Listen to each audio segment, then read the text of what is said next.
Gus Lukman itu sejak kecil itu memang senang cari ilmu. Gus Lukman itu ya. Gus Lukman kecil itu sekolahnya normal, di sekolah umum. Tapi beliau itu suka berguru kemana-mana, ngaji kemana-mana gitu ya, sendirian Gus Lukman itu. Pada suatu saat setelah beliau itu lulus dari SMA, itu menyampaikan ke saya, "Mas, aku terno nang pondok pesantren."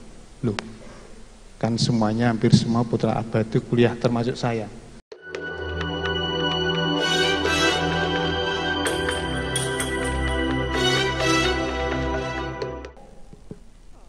Assalamualaikum warahmatullahi wabarakatuh. Alhamdulillah, syukurlah bi nikmatillah, iman wal islam wala haula wala quwata illa billah. Allahumma salli wa sallim wa barik ala sayyidina Muhammadin wa ala ali sayyidina Muhammad, amma ba'd. Yang saya hormati para ustadz, khususnya Abdullah Pak Bud yang hadir pada malam hari ini, para pengurus pondok pesantren Bahrul Maghfirah, para santri yang saya cintai, para hadirin adat yang berbahagia. Syukur alhamdulillah malam hari ini kita bisa melaksanakan salah satu penghormatan doa kita mengenang sosok yang mulia Gus Lukman Al-Karim. Mudah-mudahan Allah Subhanahu wa taala senantiasa memberikan beliau kebahagiaan di alam barzah yang hakiki ini. Salawat salam kita aturkan kepada junjungan kita Nabi yang mulia Sayyidina Muhammad sallallahu alaihi wasallam. Harapan kita semoga kita selaku umat beliau di yaumul qiyamah mendapat syafaat beliau sehingga masuk surganya Allah Subhanahu wa taala bersama junjungan kita Nabi yang mulia Muhammad sallallahu alaihi wasallam. Jamaah yang saya hormati, para santri, hari ini setelah ini tanggal 8 ya. Gus Lukman sedo tanggal 7 September ya, kalau nggak salah. Ya, 7 September.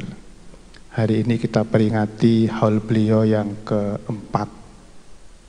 Dimulai dari tadi pagi, dibacakan Al-Quran, hobi beliau membaca Dalilul Khairat, kita bacakan sholawat, mudah-mudahan beliau senang, beliau melihat kita semua dalam keadaan berbahagia. Saya akan cerita sedikit tentang manaqib Gus Lukman. Gus Lukman dilahirkan dari seorang ayah yang bernama Kiai Haji Abdullah Fatah. Abah Fatah ini abahnya bernama Daim Citronegoro. Saya tidak tahu kok abahnya Abah Fatah namanya seperti orang Jawa Tengah. Daim Citronegoro. Itu ada ponakan saya Gus Saifud yang hafal nasab beliau. Saya enggak hafal ya. Saya taunya hanya dari Mbah Daim Citronegoro. Konon katanya sih keturunan dari siapa? Yang pahlawan Pangeran Diponegoro, beliau itu. Abah Fatah, Kiai Haji Abdul Fatah menikah dengan seorang wanita bernama Siti Aminah. Kemudian beliau melahirkan putra, 10 putra.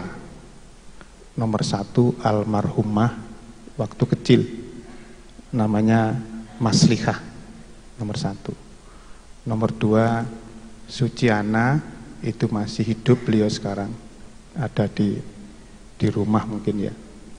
Yang ketiga itu Ibu Susmiati. Yang keempat Ibu Siti Alfiah. Ibu Susmiati juga masih hidup, Ibu Siti Alfiah masih hidup. Kemudian Ahmad Khairi, Gus Ahmad Khairi sudah sedo, makamnya di sebelah sini, di sebelah kiri.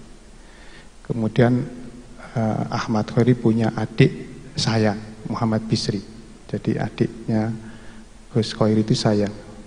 Kemudian saya punya adik namanya Edi Lukman Nul Hakim. Itu sudah sedo, makamnya di makam Majen Panjaitan. Gus Didik namanya sebutannya, punya adik namanya Gus Edi Lukmanul Karim. Jadi Gus Lukman itu namanya Edi Lukmanul Karim sejak lahirnya, ya, namanya Edi Lukmanul Karim. Kemudian punya adik lagi namanya Ahmad Firmanuddin. Kemudian yang ragil namanya Ana Rohmatus Sa'diyah. Jadi 10 orang. Jadi Gus Khoiri sedo, Gus Didik sedo, Gus Lukman sedo, Ning Ana sedo. Jadi sekarang tinggal 5 orang. Saya laki-laki di tengah-tengah dan adik saya Gus Ahmad Firmanuddin. Yang laki-laki tinggal 2, yang perempuan 3. Jadi tinggal 5. Jadi 10 tinggal 5.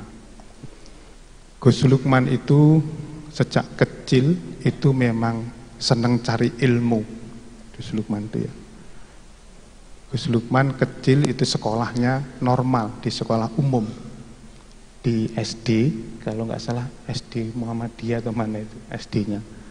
Kemudian sekolah di SMP Muhammadiyah di Jalan Ororodowo, Gus Lukman itu.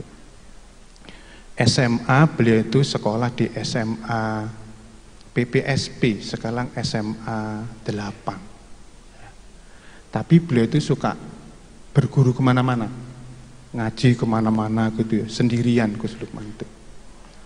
Pada suatu saat setelah beliau itu lulus dari SMA, itu menyampaikan ke saya, Mas, aku terno nang pondok pesantren.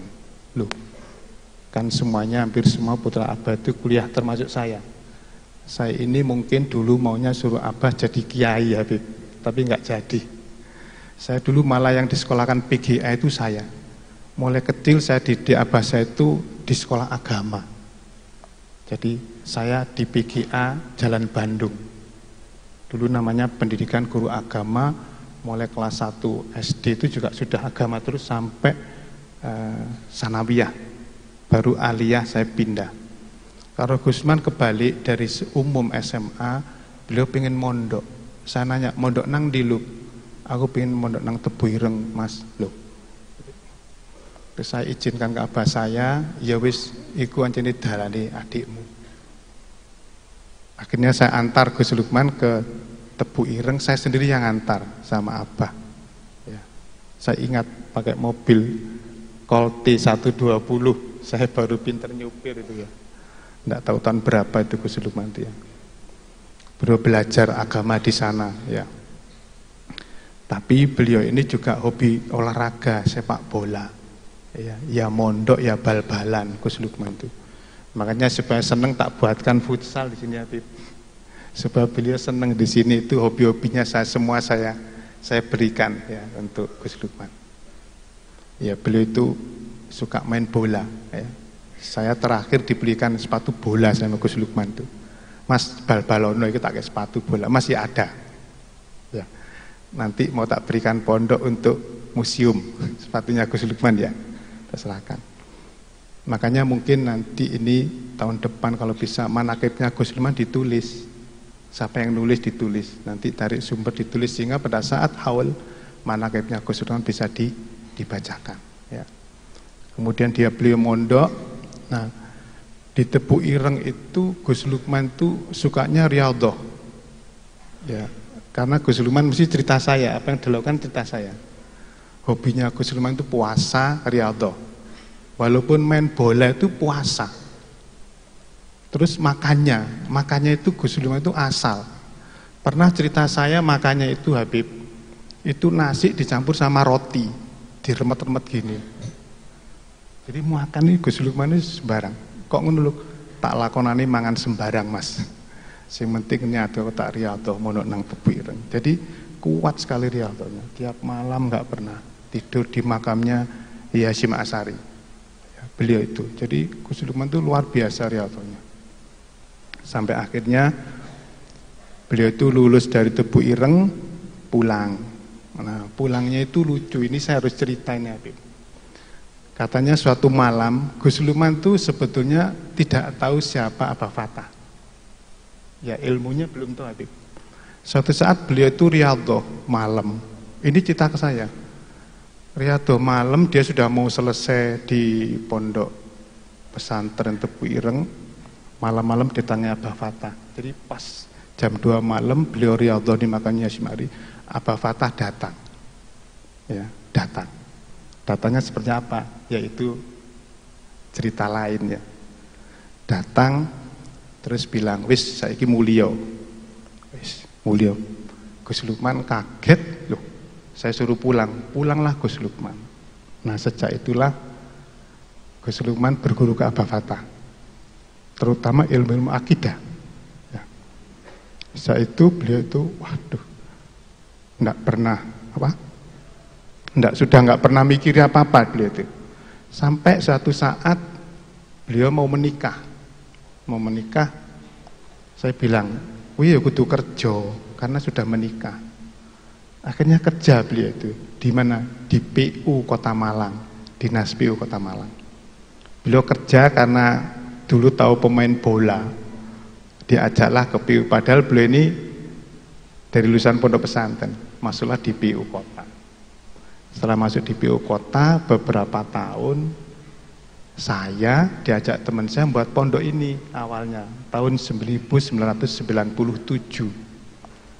Dulu namanya yayasannya Al-Ma'rifat, yang di atas yang ada masjid itu. Nah, setelah saya bangun yang sekarang jadi koperasi satu itu, Gus Lukman nyampaikan ke saya, "Mas, pondok tak urusane, aku tak metu toko pegawai negeri loh." Jadi keluar dari pegawai negeri, "Lho, kowe apa dibojo wis gak bismillah tak urusane." Ya, jadi saya izin ke Abah Fatah, terus kemudian, "Ya wis, iku makome adikmu, dicekel adikmu." Terus saya bilang, "Ya sudah, nek mbok cekel aku gak melok-melok, biar saya di kampus, Gus Lukman di pondok, bagi tugas." Nah, sejak itulah Gus Lukman tambah riadonya tambah nemen, karena untuk mewujudkan mimpi pondok ini bisa berdiri dengan baik. Dan sekarang kita lihat beliau berjasa sekali, ide ada 4 hektar, nggak mudah, nggak murah. Nek tak hitung itu sudah puluhan miliar. Ya, yang di Gus Lukman 4 hektar itu 40.000 meter persegi. Nek harga sekarang itu sekitar 3 juta. Berarti 120 miliar. Ini jariahnya Gus Lukman. Ya. Makanya kita yang melanjutkan, saya semuanya ini, ayo kita lanjutkan perjuangan Gus Lukman. Jangan berhenti untuk melanjutkan perjuangan Gus Lukman. Terutama pesannya riyadhahnya, ojo ditinggal. Akidah, pelajari akidah. Akidah ini sangat penting sebagai landasan fondasi agama Islam, dia akidah. Pesan beliau selalu, "Mas, akidah yo, akidah. Ya, syariat penting pasti, tapi dimulai dari akidah yang kuat supaya bisa niru kelakuannya Gus Lukman." Saya kira itu yang bisa sampaikan sedikit manakib Gus Lukman. Mudah-mudahan amalia Gus Lukman diterima oleh Allah Subhanahu wa taala, dan Gus Lukman bisa berbahagia di alam barzah, di yaumil qiyamah kelak nanti di surganya Allah bersama Nabi kita Muhammad sallallahu alaihi wasallam. Saya kira itu, mohon maaf, akhirul kalam. Assalamualaikum warahmatullahi wabarakatuh.